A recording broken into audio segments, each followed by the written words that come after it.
কল্পনা থেকে জাগাম, পরিকল্পনা মাফিক কিছুই হয় না এই অভিশপ্ত পৃথিবীতে। যতই তোমার বয়স বাড়তে থাকবে, তুমি অনুভব করতে থাকবে বাস্তবতায় শুধুমাত্র অস্তিত্ব আছে দুঃখ, কষ্ট আর যন্ত্রণার। শোনো, এই পৃথিবীর যেখানেই তুমি তাকাও না কেন, আলোর নিচে আধারের অস্তিত্ব থাকবেই।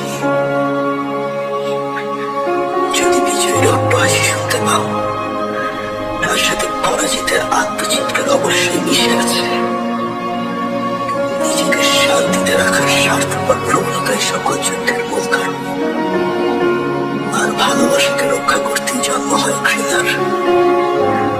আমাদের অনুভূতিগুলোর একের সাথে অপরের আছে অবিচ্ছেদ্য সম্পর্ক, যা আমরা চাইলেও চিহ্ন করতে পারবো না। আমি চাই